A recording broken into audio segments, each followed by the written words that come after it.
بسم اللہ الرحمن الرحیم۔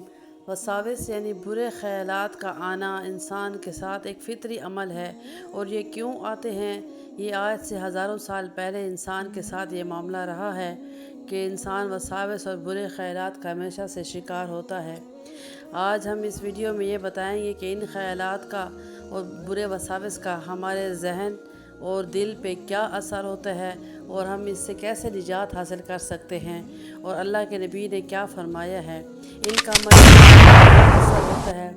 وساوس اور برے خیالات جب ہر وقت گھیراؤ کیے رکھیں تو اس سے انسان کا ذہن منتشر ہو جاتا ہے، جس سے زندگی کے ہر شعبے میں اس سے کوئی کام نہیں ہو سکتا، اور اس کے زندگی کے سارے شعبے بہت متاثر ہوتے ہیں۔ مختلف معاملات میں وہ انسان بکھرا بکھرا سا رہتا ہے جس پہ وساوس اور برے خیالات کا حملہ ہو، اور اس کے ساتھ اس کے دل پہ بھی اثر پڑتا ہے۔ جب تک وہ اس سے نجات حاصل نہ کرے، اس کے دل پہ بھی بہت برا اثر پڑتا ہے، اور دل بعض اوقات اٹیک کا بھی اس پہ حملہ ہو سکتا ہے۔ اس لیے ہمیں ان سے نجات حاصل کرنا بہت ضروری ہے۔ آج سے ہزاروں سال پہلے ہمارے نبی اکرم صلی اللہ علیہ وآلہ وسلم نے ان وساوس اور برے خیالات سے نجات حاصل کرنے کے لیے ہمیں بہت اچھے ہتھیار عطا فرمائے ہیں۔ اس ویڈیو کو آخر تک دیکھنے سے ہمیں وہ پتہ چلیں گے جس میں نبی اکرم صلی اللہ علیہ وسلم نے خاص طور پہ مسلمان کو عطا فرمائے کہ جب وہ نماز میں ہو اور وساوس اور خیالات اس کا حملہ کریں، اس پہ حملہ کریں اور اس کی عبادت کو متاثر کرنے کی کوشش کریں، تو وہ کیسے اس سے نجات حاصل کر سکتا ہے۔ اسی طرح مسلمان نماز کے بعد اگر وہ تلاوت کرے، جس وقت بھی تلاوت کرنا چاہے، تو بھی یہ خیالات اس پہ حملہ آور ہوتے ہیں، اور ان خیالات کا خاص طور پہ جو شکار ہوتے ہیں وہ مسلمان ہی ہوتے ہیں۔ وساوس کا دل میں اٹھنا اور ذہن میں خیالات کا آنا جس سے اس کی نماز متاثر ہو یا تلاوت متاثر ہو۔ ایسا ہوتا ہے کہ مسلمان بظاہر تلاوت کر رہا ہے، زبان پہ کلام الہی جاری ہوتا ہے، لیکن ذہن بری طرح منتشر ہوتا ہے برے برے خیالات سے، وساوس سے۔ اگر وہ ذکر بھی کر رہا ہو تو بھی اس کا ذہن وہاں سے نہیں نکل سکتا۔ تو اس سے نجات حاصل کرنے کے لیے آج سے ہزاروں سال پہلے صحابہ کرام نے نبی اکرم صلی اللہ علیہ وآلہ وسلم سے بھی دریافت فرمایا تھا کہ ہمیں اس سے نجات حاصل کیسے کر سکتے ہیں۔ تو اللہ کے نبی نے فرمایا کہ یہ شیطان حملے کرتا ہے مسلمان سے، تاکہ وہ اس سے وہ علم اور عمل چھین لے جس میں وہ مصروف ہے اور اللہ کا قرب حاصل کر رہا ہے، چونکہ شیطان ہمارا کھلم کھلا دشمن ہے۔ اللہ تعالیٰ نے قرآن میں بھی فرمایا ہے کہ شیطان کے حملے سے بچنے کے لیے دعائیں کیا کرو۔ تو اللہ کے نبی صلی اللہ علیہ وآلہ وسلم نے مختلف موقعوں پہ صحابہ کرام کو اس سے نجات حاصل کرنے کے طریقے بھی بتائے، اور صحابہ کرام نے آپ سے پوچھا کہ ہم اس وساوس سے اور ان برے خیالات سے اپنی عبادات کو کیسے پاک کر سکتے ہیں اور کس طرح اس سے نجات حاصل کر سکتے ہیں۔ تو حضرت ابو ہریرہ رضی اللہ تعالیٰ عنہ فرماتے ہیں، نبی اکرم صلی اللہ علیہ وسلم نے فرمایا، بے شک اللہ تعالیٰ نے میری امت کے دلوں میں پیدا ہونے والے وسوسوں سے درگزر فرمایا ہے، یعنی اللہ تعالیٰ معاف فرما دیتے ہیں، اور اگر وہ عمل نہ کرے یعنی برا عمل نہ کرے اس وقت تک دل میں آنے والے خیال معاف ہوتے ہیں۔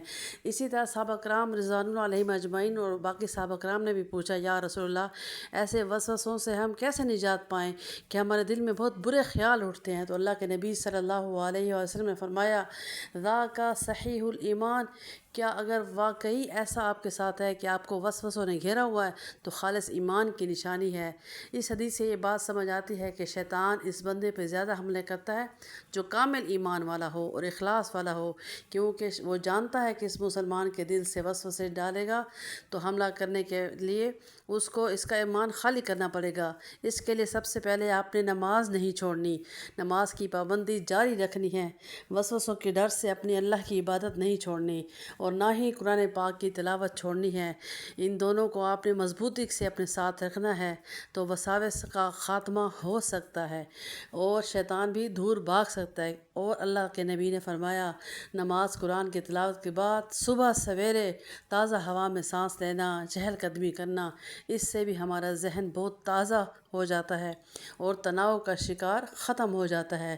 اس کے علاوہ آپ صلی اللہ علیہ وسلم نے ہمیشہ تازہ اور مناسب مقدار مقدار میں خوراک استعمال کی، وقت پہ کھانے کی آپ کی عادت تھی، اسی سنت پہ ہمیں بھی عمل کرنا چاہیے۔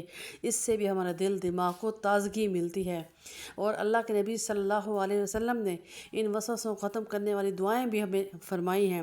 امی عائشہ فرماتے ہیں کہ آپ صلی اللہ علیہ وسلم نے فرمایا آمنا باللہ و برسولہ، یعنی اس دعا کو پڑھتے رہنے سے وسوسوں سے نجات حاصل ہوتی ہے۔ اور اللہ تعالیٰ کا ایک پیارا نام ہے یا غوار، اس کو 313 مرتبہ اگر صبح شام پڑھا جائے تو شیطان کے مکر سے حفاظت ہوتی ہے۔ اللہ تعالیٰ کے نبی نے ہمیں بہت ہی ہتھیار عطا فرمائے ہیں جن سے ان سے نجات حاصل کی جا سکتی ہے۔ ایسے ہی ایک قرآنی دعا ہے جو آپ صلی اللہ علیہ وسلم نے فرمائی ہے، رب اعوذ بک من ہمزات الشیاطین وَأَعُوذُ بِكَ رَبِّ أَن يَحْضُرُونَ۔ سورۃ المؤمنون کی آیت شیطانی وسوسوں سے بچنے کا ایک بہترین ہتھیار ہے۔ اس دعا کے اہتمام سے بھی ہم شیطان سے بچے جا سکتے ہیں اور نجات حاصل کر سکتے ہیں۔ اور ایک مستون عمل اللہ کے نبی نے صحابہ کرام رضوان اللہ علیہم اجمعین سے فرمایا، اگر نماز یا قرآن پاک پڑھتے وقت آپ کو وسوسے آئیں تو 3 مرتبہ بائیں طرف تھوکنے کا اشارہ کرو اور یہ اعوذ باللہ من الشیطان الرجیم یعنی تعوذ پڑھ لیا کرو۔ اس سے شیطان بہت دور بھاگ جاتا ہے۔ یہ وہ اعمال ہیں جس سے ہم شیطانی وسوسوں سے اور برے خیالات سے نجات حاصل کر سکتے ہیں اور اپنی عبادات کو پاک کر سکتے ہیں اور دنیا اور آخرت میں کامیابی حاصل کر سکتے ہیں۔